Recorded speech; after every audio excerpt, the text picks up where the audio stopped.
So ayun mga pare, dito tayo ngayon sa ng Motorstar. Dito yung mga stock, balit check natin. May stock sila dito mga pare ko. Ito. Dito yung mga stock nila. Easy Ride 150. Ayan.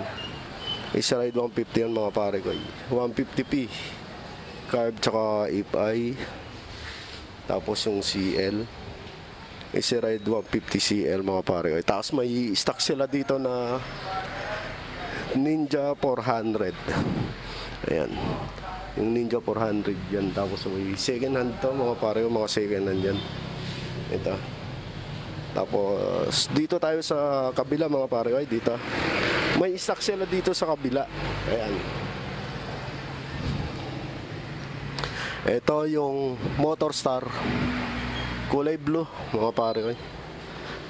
Kulay blue yung stock nila dito. Ayan. May kulay blue. May pula. Ganda ng forma. Laki. Laki ng forma ng pula mga pa. Ito dito sa harap, ano siya, mga brand new. Tapos dito sa likod, mga second hand. Ito may second hand sila dito. Ayan. Down payment ng Star X. Ayan, makikita nyo. Itong Motorstar na FI nila. Mga brand new to, tapos mga second hand. Yun. Second hand nila. So ayun mga pare ko, sa gustong kumuha dito ng unit ng Motorstar, dito lang yan sa tapat ng Masway. Ayan ah. So ito mga pare ko, ito nakikita nyo yung kulay blue ng Easy Ride 150. Ayan. Easy Ride 150 yan mga pare ko. 150 FI.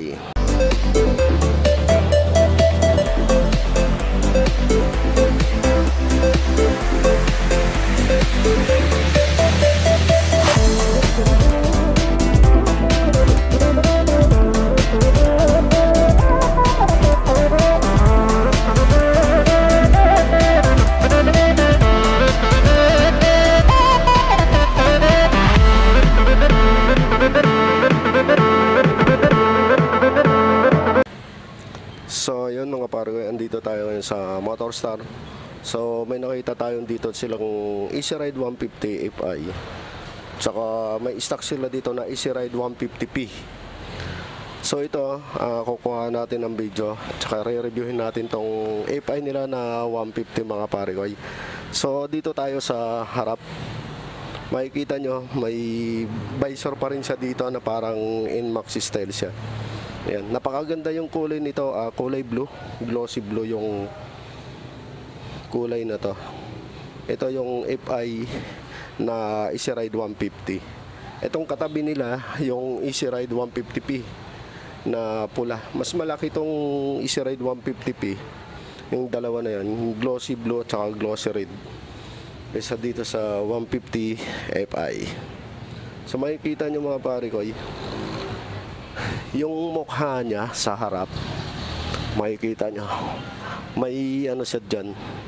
Ayan, may black siya, tapos sabay ayan o, maganda yung forma niya sa harap. Tapos yung itsura ng mukha niya, ayan, makikita nyo yung mukha, napakaangas yung dating. Tapos pagdating sa baba,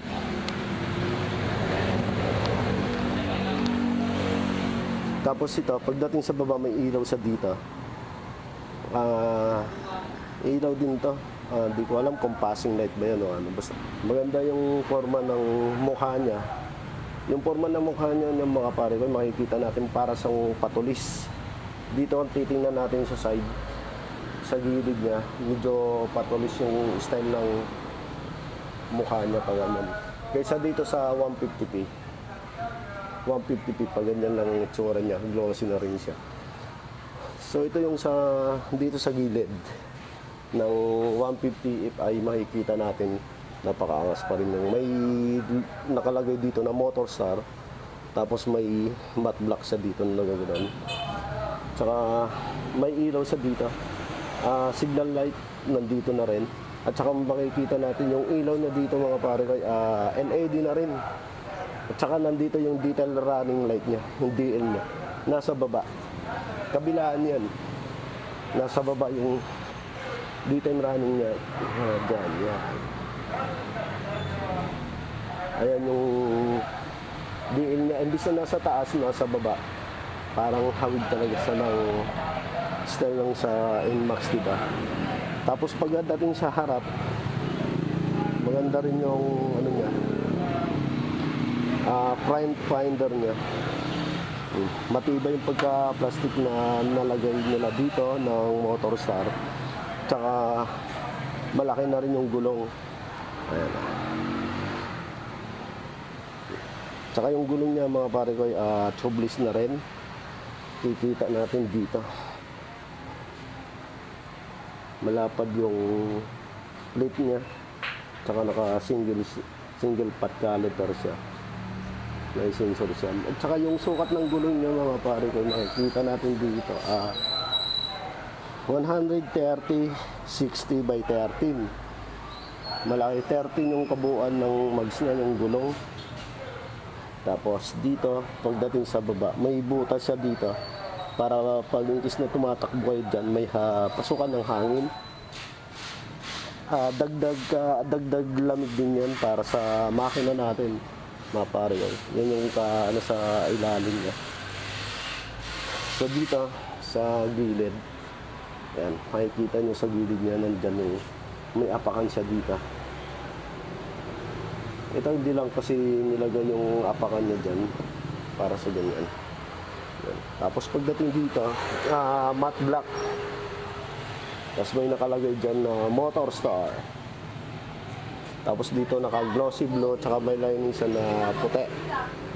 May matte black pa rin siya. Ito sa gilid, tsaka itong pakan, yung footrest ng backside mga pare. So okay na rin siya. At least alloy. Mukhang matibay naman. Tsaka hindi naman sagaban pag magdadrive ka. Okay siya. Malaki na rin. Tapos dito sa gilid, makikita natin may AC Ride 150. Yung AC Ride naka-chrome 150 Fi. Decals lang, sticker lang. So, ayan mga pare yun. So, pagdating sa puwitan, matulis. Matulis yung ano niya. Sayang. Tapos dito naman, may cover pa rin para sa radiator natin. May cover siya dyan. Makikita. Ang ano lang dito, dapat nilagyan nila dito ng guma man lang. Guma para in case na umuulan, maputi. Hindi talaga sila mapapasukan ng lupa, ng puti. Yung makina natin doon sa loob. Kaso lang, pero may tire hugger naman siya na built-in dito. Okay na rin. Kasi mahaba naman yung tire hugger niya. Hindi naman talaga siya as in na mapapasukan doon. Pagdating dito sa exhaust pipe natin, may cover na rin siya na plastic. Tsaka mukhang matibay naman siya. Hindi naman siya as in na mabibiyak. Tsaka yung exhaust pipe natin, simple lang. Wala siyang style na mga pare. Clean lang siya na black. Clean siya na black. Tapos pagdating dito sa shock, mukhang matibay naman yung shock niya. Dalawa. Adjustable naman. Mukhang malambot naman yung shock niya sa tingin ko. Ang sukat ng gulong niya mga pare. Titingnan natin U1 Sing. Yung brand ng gulong. Parang brand ng stock dati ni Dilaw mga pare. So hanapin natin yung sukat ng gulong sa likod. Wala. Doon sa kabila natin makikita. Mahirap hindi natin makikita dito. Nasa kabila yung sukat ng gulong. Basta malaki na rin. Ayan. Kasi hindi natin makita doon. Pagdating dito sa puwet, nandito pa rin. Lahat ng ilaw dito mga pare ko naka-LED na rin, tapos patulis. Patulis yung sa may puwitan niya. Tsaka may ilaw pa rin sa dyan para sa helmet. Kapag dating dito may reflectorize.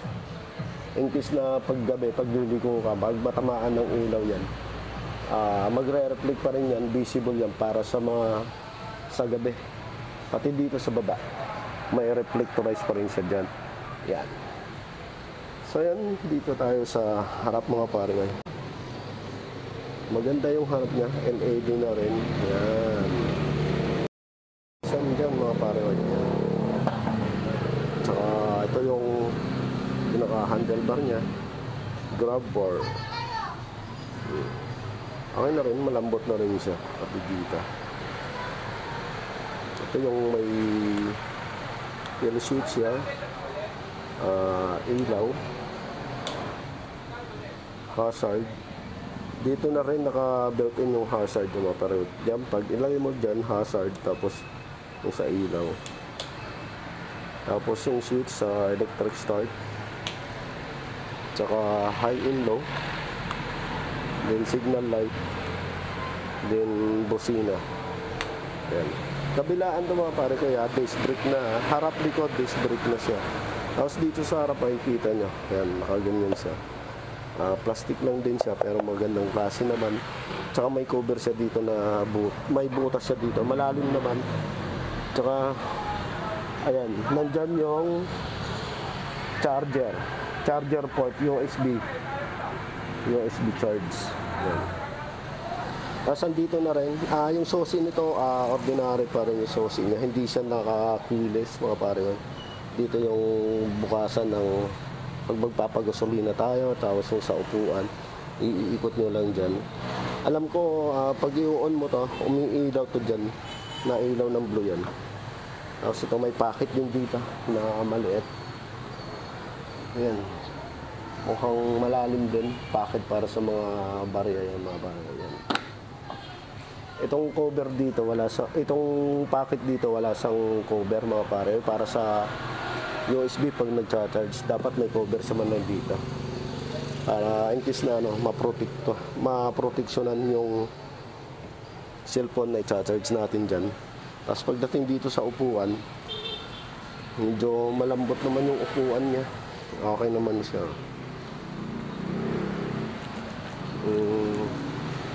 Pero sa tingin ko, okay yung upuan niya, malambot. Komportable ka, malapad. Malapad yung upuan niya. So, yan. Pati dito sa back ride mo. Ganito yung grab bar ng 150 Fi nila. Ayan, glossy black, di gaya sa Easy Ride 150p. Ganito yung grab bar nila. Parang PCX style. So, ayan. Ito yung style ng Easy Ride 150 Fi. Maliit lang kaysa dito sa 150p. Ayan. So, ang price nito mga pare ko, ilalagay ko na lang dyan sa screen natin. Tsaka yung mga requirements nila kung sakaling kukuha kayo ng mga installment. So, ito yung Easy Ride 150 Fi. So, ito naman ang Easy Ride 150p. Ang 150p nila, style nila, ayan, ganito yung style ng grab bar. Napaka-angas, napakagaling. Tsaka yung digital panel niya, ang lupet. Ayan, di ba? Ayan. Ito yung stock nila sa Easy Ride 150p. Red, blue, tsaka meron sila dito puti. Andito. Ayan. Andito yung puti nila. Malaki. Malapad. Ito yung itsura ito yung mukha ng Easy Ride 150p. Ganito yung headlight. Nandito sa taas yung DRL, daytime running light. Tapos may bulb sa dito. Mukhang maganda yung ilaw niya dito. Naka-projector lamp. Yan. Tapos titingnan nyo dito sa harap. Meron sa parang butas dito. Ayan o. Butas ba yan? Meron sa parang butas. Mas malaki yung itong 150p nila. Tapos pagdating dito sa harap ng fender nila, kulay black. Kulay black na. Tapos pagdating dito, may konting butas pa rin sa black. Ayan. Tsaka yung tire nito, FI na rin. FI na rin sa mga pare. Ayan. Napakaangas yung visor nyo. Ang lupit yung titingnan nyo. Maganda. Medyo mataas yung visor niya. Okay na okay siya. Mas solid pa rin. Kinaganda nito may passing light. Di natin makukuhaan kasi ng buo. Ayan na. May passing light na sa dyan. Ayan. Tingnan nyo. Napakalupit. Angas.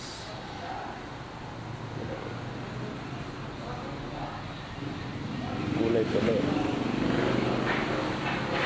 Kulay puti. Itong ano nito.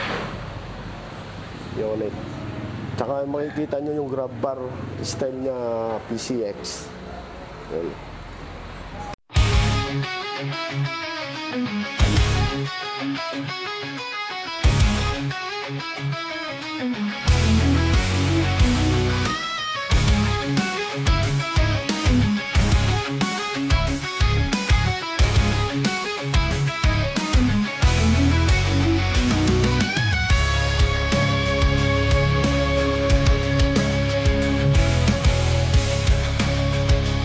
So ayun mga pare ko, dito tayo ngayon sa Motorstar. Kaharap natin ngayon si Ma'am Mika, isang staff dito.